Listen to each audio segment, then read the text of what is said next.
been 2 years and some change since the last time Trent Takes On was a podcast. I took a break during that time, and I actually recorded a totally different show for a long time called Clippers 9450, where I focused on nothing but basketball. Specifically, Los Angeles Clippers basketball is my favorite team. I gave that up because I just didn't have the heart for it anymore. Now, I only bring that up because when I quit Trent Takes On the first time 2 years ago, it was in the aftermath of the Dobbs decision that basically threw the question of abortion back to the states. And I was so passionate, so wrapped around the axle about that, legitimately upset, that I decided to sunset the show because it was negatively affecting my mental state and, to a degree, my physical state. Since then, I have done a lot of good things for me, a lot of healthy things. I've had a whole bunch of work done, a lot of testing done to verify that a lot of my systems work correctly. It's very exciting stuff, let me tell you. To be almost 50 means that you start to worry about the tread on your tires not getting you to the end of the journey, if you know what I'm saying. So I had cardiograms done. I had a nuclear testing, a stress test done on my heart. I had my lungs checked out. All of this because I had quit smoking after 30 years. Still fine, by the way. Basically, I've quit drinking. I drink on occasion just because I can. And I feel worse somehow, which is, I think it's more mental than anything else. I've been in the care of multiple therapists.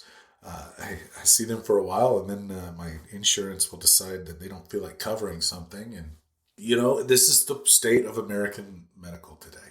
Anyway, it's a long way to say, if I were to bring back this show, what would be the trigger? What would be the cause? What would it be? Trump's running for re-election. The future of our planet is in danger. My kids are looking at me going, okay, I hear you talk all the time in the kitchen. What are you actually doing about it?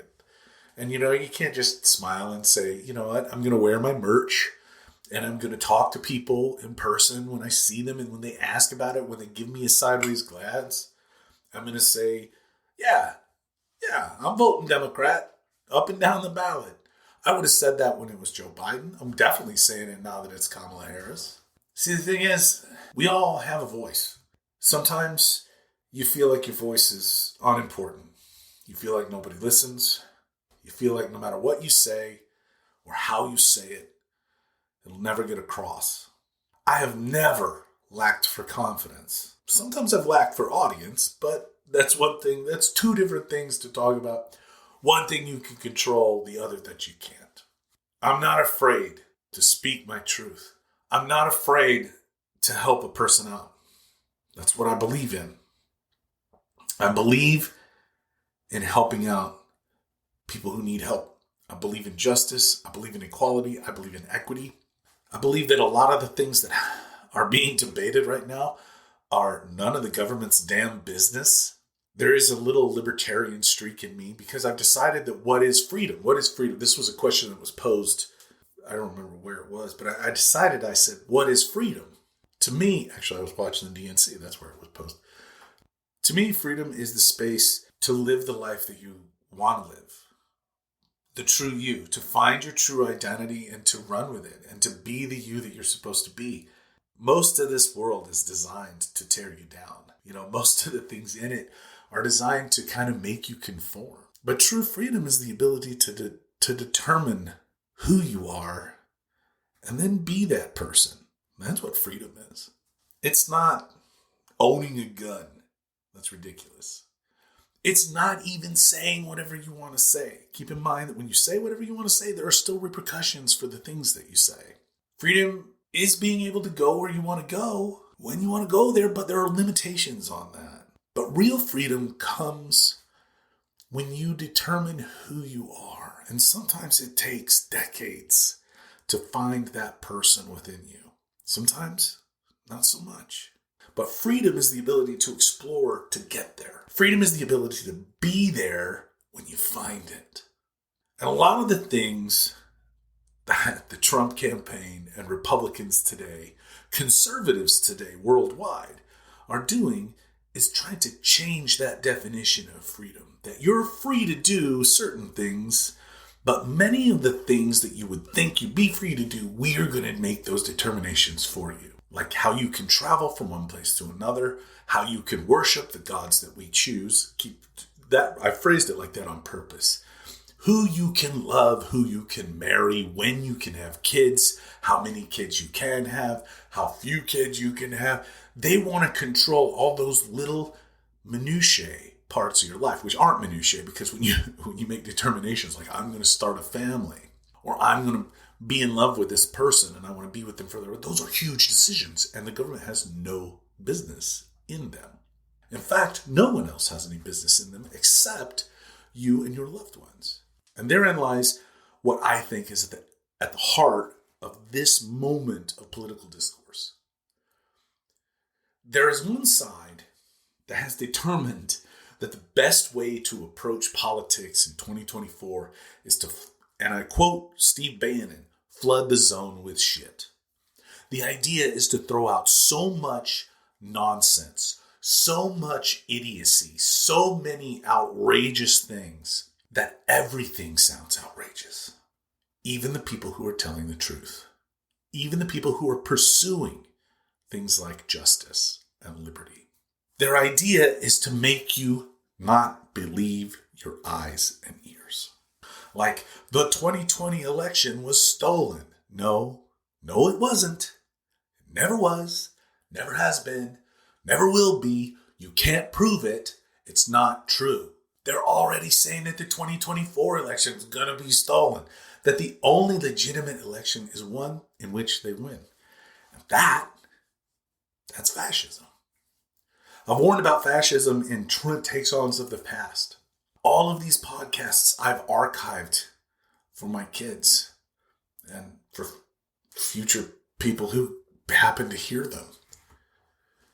The reason behind, and I did over 100 episodes for the record, the reason behind this podcast was always to preserve the thought. The one thing that I wish I had from the people who raised me, from friends and loved ones that are gone from this place, the one thing I wish I had was their thought, their speech, their in-the-moment reactions to things, their honest emotions, the way they thought, the understanding, the way, hey, I think that's the air conditioning kicking on, the way that they saw the world at the time. Sorry about that.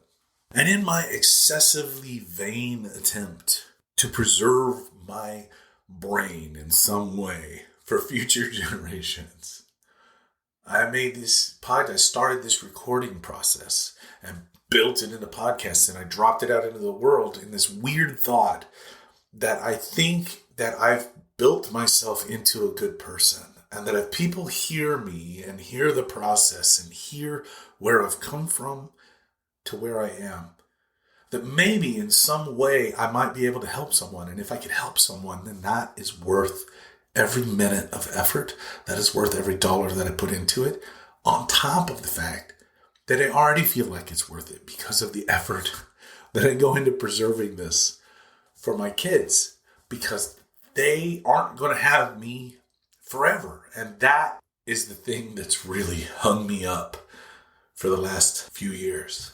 It only takes one trip to the emergency room for you to really reevaluate things. And maybe that's when you quit smoking. But I do think that life can be lived at a really nice, long, healthy pace, as long as you live in moderation.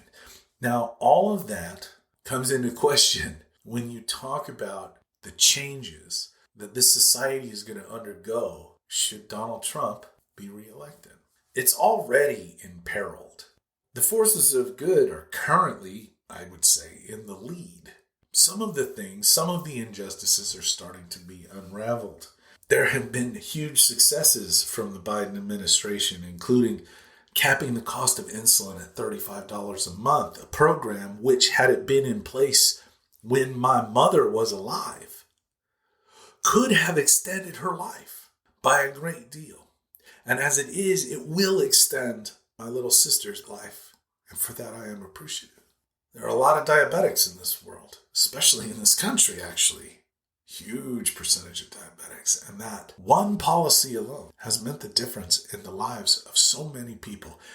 And even if it's not you, it's probably affected somebody that you know, maybe even somebody that you care about. How about capping the total amount that seniors will spend on medication over the course of a year at $2,000? That's a thing. How about this new thing that just hit? This was a part of the Inflation Reduction Act, where Medicare gets to negotiate the price of drugs. Every other government agency that deals with pharmaceutical companies gets to do that, like the VA, for example. They get to negotiate for lower drug prices. And if you pay lower drug prices through Medicare, they have these little like extra Medicare bits and pieces. Like Medicare doesn't cover everything. You have to cover a little bit out of pocket. I don't know why, it's just the way it is. But that little bit out of pocket got shrunk on the first 10 drugs. 10 drugs this year, 15 drugs next year, 20 drugs the year after that. And those are all going to add up. So by the end of 5 years, we're going to have 75, 80 of the most common medications that seniors take are going to be much less expensive for both them and the government itself. It's another process that pays for itself. A lot of good things happen when we pay attention to the needs of the people and when we help them out. When you help out somebody that helps out somebody else, you've just helped out two people. It only took you one effort. That's how I like to think of the world. Pass it on. Pay it forward, however you want to phrase it. So if I bring back Trent Takes On, what happens? How often do I do it? Not very. How will I edit it? Not the same as I used to, that's for sure. I'm not as interested in the spit and polish that I used to have. Today I'm more like a gritty kind of guy. I guess I've watched too much American Pickers. I'm kind of enjoying the rust. I'm kind of enjoying what they call patina, the aging that something gets naturally. I've got a good patina. That should be a t-shirt. Good patina. I'm not perfect. I never was. I'm as flawed as anybody else. But I've got a job to do. That job is to raise good kids and to help out my community in whatever small way I can. So that's what I'm going to do. And as part of my community service, not court-ordered, voluntary, I think I'm going to kick around this podcast a little bit longer. And the few people that interact with me, hopefully you appreciate it and you pass it along to somebody else. Because that's what the good word is about. It's about passing it along. If we always take the good things that we hear and we repeat them, well, again, paying it forward. We're doing something good for the next person down the line. I say all that because I just watched 4 days of the Democratic National Convention after a few weeks ago having to watch. I didn't watch many of them because it's really difficult. Some of the Republican National Convention, which was basically 4 days of them telling me how horrible life in America is, which I just don't see, honestly. Aside from the fact that climate control is completely out of hand and these people just don't give a flying fuck about it. Oh, by the way, I will curse a lot because that's how normal people talk. And I like to joke that it's what keeps me from getting sponsors, but it's not. I don't have any interest in sponsors. That's what keeps me from getting sponsors. I don't believe that we're in a bad place. I believe we're in a good place. I believe we're a good nation trying to do better. Even though what's happening in Gaza is God, why can't we get a ceasefire done, hammered out? Because the two sides aren't interested in it. And should the United States condition aid, as in military aid, for that? Yes. We should be telling them you can't use these weapons on civilians. And that's what they've done, and that's what they should be held accountable for. But at the same time, it's like suing the gun manufacturers. You want to be able to do it, but it's kind of out of your hands right now. Netanyahu's going to do what Netanyahu's going to do. And he's going to prolong this war because it keeps him personally out of prison. Sounds familiar, doesn't it? What's happening in Gaza is it's a war crime. It's genocide. It's terrible. And even the Israeli people, the majority of Israeli people, are not okay with it. They're not on board with it. Something needs to happen. Hey, the Democrats are going to try. Republicans? Hell no. They'll give that man a blank check. Keep him in power forever. Because these demagogues, they stick together. That's the thing. So look, I don't know what I'm going to do with this. I told my wife, I got to do it. I don't know if I got to put it out, but I got to do it. I got to sit down and I got to take 20 minutes and I got to talk about what's on my mind, what's on my heart, what's on my chest, what's on the person that I am. It's weighing me down. I love this life. I don't want to leave it. I don't want it to get worse. I want it to get better. I love my wife. I love my kids. I love my family. I love my community. I miss my mom. I miss my aunt. I miss my family back home. That there's almost nobody left in it. Don't wait until there's nobody left in yours to say you love those people that you love. They need to hear it. It's good for them. It's good for you. I want to keep going. And I want to be free to keep going. And I don't want anybody telling me what I can or can't put into a book and what books I can or can't read. What's next? What TV shows you can or can't watch? What networks need to be canceled? What bands don't get to put out music anymore? I'm looking at you, Cake. I love you guys. You're the best. For the record, they're still touring. So go out and catch Cake. Or at least, listen to them on Spotify. I would say buy an album, but does anybody even do that anymore? How do musicians make money? These are legitimate questions nowadays. Coming from a person that had a band 25 years ago. In summary, and as I close the door on this, it felt good. We'll see how I feel when I take one pass at editing. If I even bother. That's the other fun thing. What if I just say, release it rusty, natural patina? Will people enjoy that? I don't know. I never know. That's the thing. If I knew what people enjoyed, I would be famous by now. I guess this is just a moment to say, Trent Takes On's back. Probably. And if you could, please, not for me, but for the people you love and for you, be good humans. It's the least we can do. Peace.